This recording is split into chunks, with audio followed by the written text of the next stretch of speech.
Ver um jogador nascendo pro futebol, eu acho que é uma das coisas mais legais que existem, tá?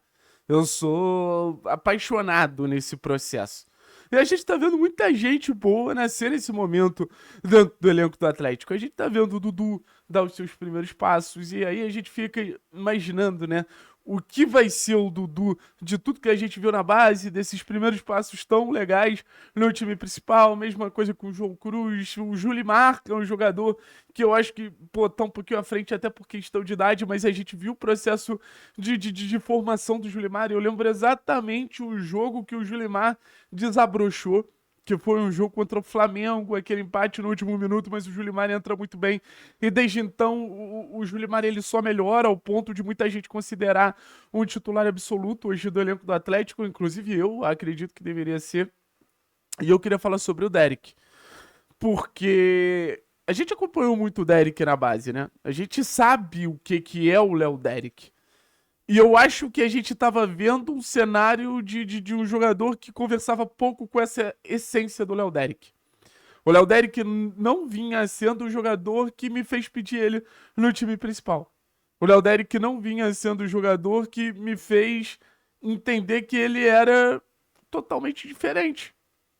E ontem, contra o time da Chapecoense, eu acho que virou uma chavinha ali no Léo Derek, que ele mostrou que ele pode nos ajudar muito. E o Léo Derek, nesse modo agressivo, nesse modo agudo, competitivo pra caramba, ocupando o campo do adversário, eu acho que ele pode nos ajudar demais. Então eu faço a brincadeira, né? A impressão que eu tenho é que o Atlético ganhou um reforço, não que o Léo Derek não estivesse ali. Mas o Léo Derek com confiança é um reforço. Beleza? Porque tem muito talento. Eu vou fazer aquele processo que eu sei que é chato, eu sei que interrompe o conteúdo, eu sei que, pô, ninguém aguenta mais, mas, cara, são 3 coisas, tá? 4 coisas. Primeira delas, deixa o like. Meta de 750 likes por dia. Se você me ajudar deixando o like nesse conteúdo, no próximo vídeo, eu não vou te pedir. Então, pô, me ajuda nessa e me dá essa moral. Se inscrever no canal. Se inscrever no canal é fundamental pra gente alcançar o tão sonhado 31 mil, pra depois pensar no 32 mil, pra depois pensar no 33 mil.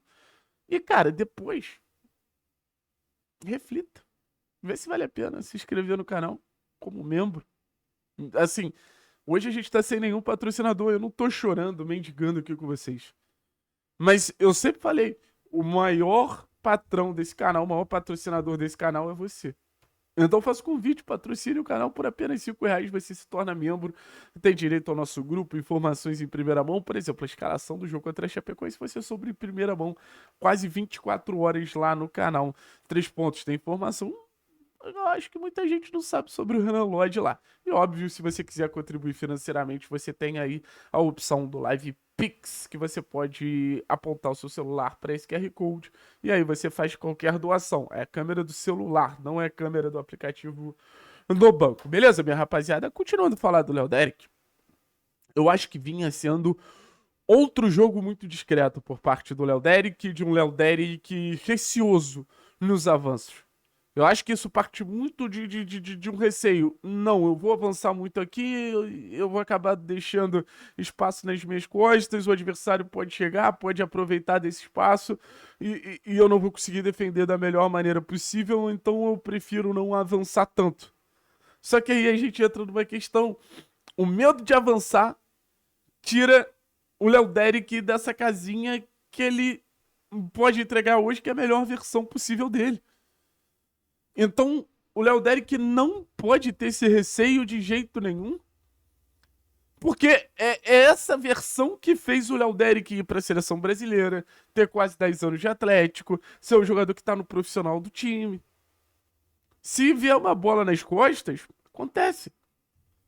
Quantas bolas nas costas o Esquivel não tomou? Quantos gols pela esquerda a gente não tomou que seriam completamente evitáveis pelo Lucas Esquivel? E acabaram não sendo. Porque, cara, no futebol você tem que fazer escolhas. No futebol você tem que entender. Pô, eu posso impactar muito ofensivamente.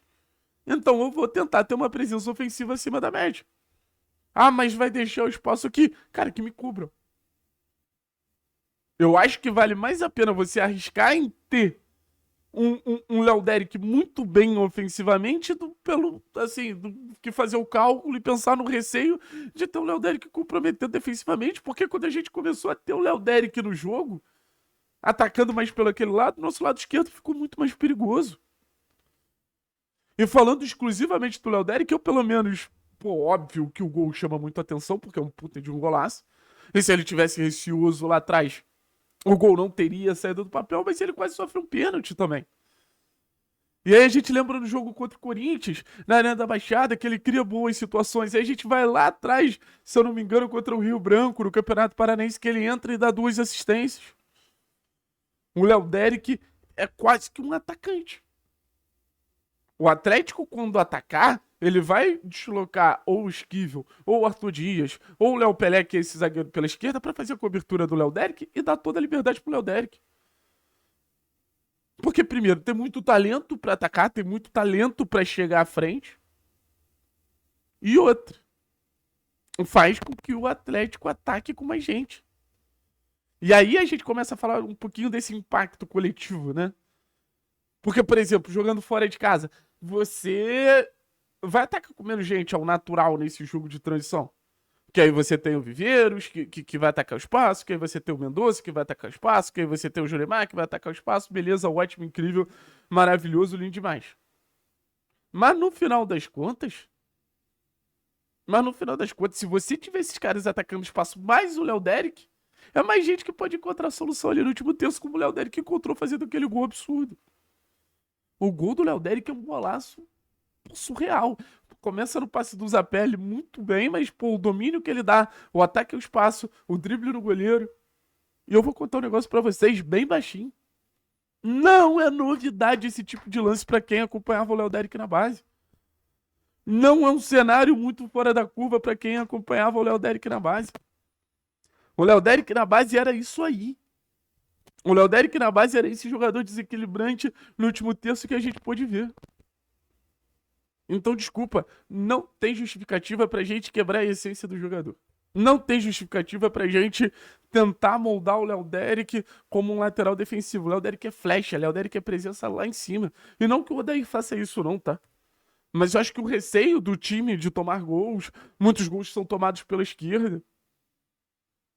Eu acho que tem muito de coragem, assim. Eu acho que a gente não pode botar numa prateleira próxima coragem, tá? E exposição. Excesso de coragem é burrice. Mas coragem, ainda mais quando você é o melhor time da competição, você é obrigado a ter. E ainda mais quando você assim, tem um talento como o Léo Derick, você não pode fazer com que esse jogador ele não se sinta corajoso. A coragem precisa fazer parte do jogo do Léo Derick. Valeu? Tamo junto, Aranjo.